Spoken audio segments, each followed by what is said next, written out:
So a light day of training is 4 times a day.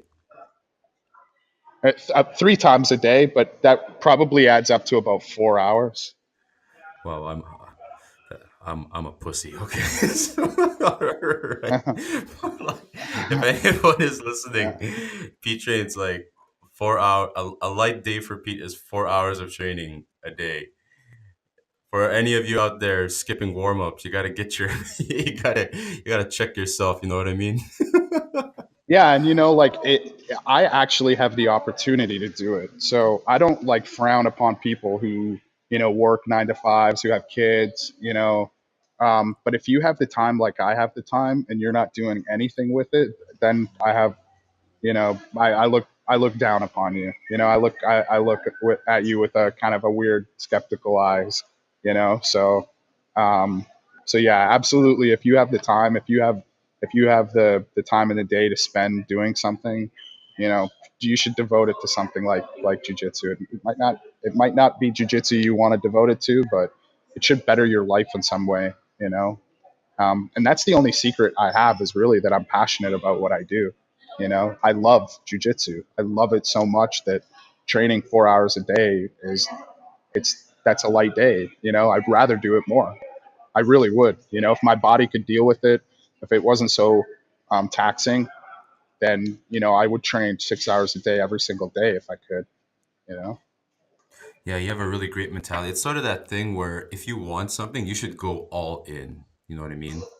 Like, Yeah, it's that Gary V mentality, right? Like fucking triple down like right now on everything that gives you love and joy, and find a way to monetize that, and right now I'm kind of lucky that I have like a little bit of money in the bank, but it's sometime in the future. Like I hope I have enough people that are supporting my journey. I hope that people out there like what I'm doing and it's worthy of representing their product or their brand, and maybe even having my own thing going. I'm not looking to be like big baller out of the jiu-jitsu game. My whole goal is to really give back as much as possible.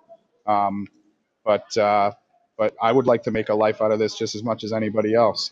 So and I think that's the life actually. Like, it's actually not about like how much you make, but it's about what you're doing. And I think what you're doing, Pete, is a very noble cause. And I think a lot of people should listen to your story and take inspiration out of it, because it really shows that there's no excuses. There's really no excuses. If you want something, you got to put in the work. You got to go get it. So yeah, absolutely. And like I feel like my trajectory, man, is something like a BJJ consultant. Like getting a call from a family that have a disabled son or daughter, and knowing that that jujitsu might help them in some way, and needing somebody that can roll with them, or share technique with them, or just provide a good training partner for them. And I feel like that's the way I can affect people going forward after I'm done with this training camp. Is hopefully I've brought awareness so much that people are out there spreading my message, and then people will actually come to me. Like it's that if you build it they will come kind of mentality. So right now I'm out there just trying to build a solid foundation of support and awareness, and then hopefully I can build off of that in the future. of course, of course. And I think there's probably someone out there that's looking for something that you're offering, because I had a relative like that passed away, but he was diabetic and he got his leg amputated, and he got into a big slump, got into a big depression.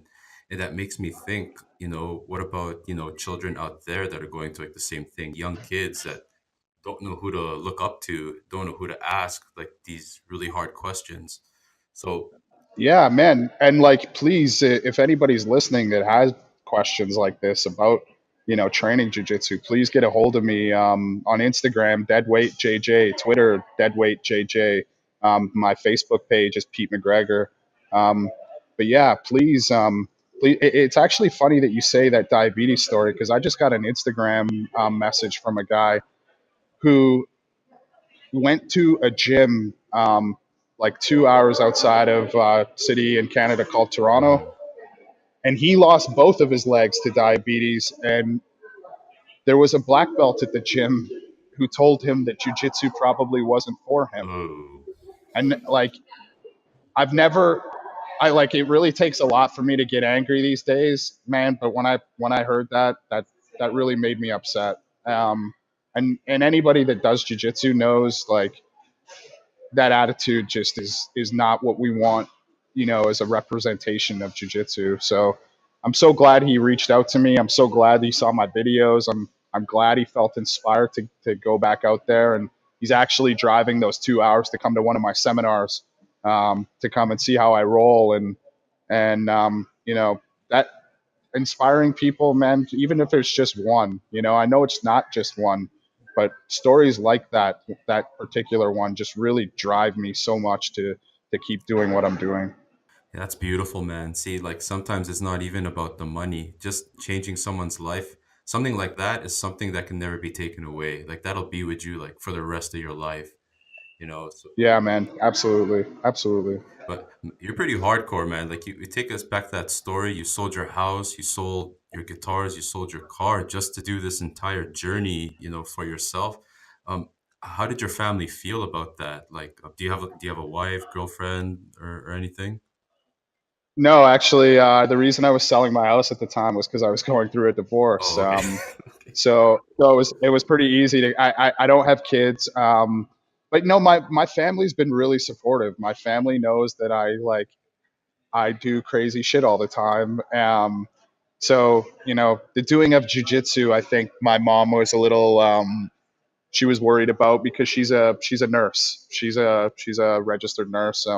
So she had some misgivings at the beginning, and just the regular mom stuff. I don't want you to get hurt, and I don't want you to end up in hospital. But she's seen the change in me, in every single way, for the better. And she's a great supporter of mine.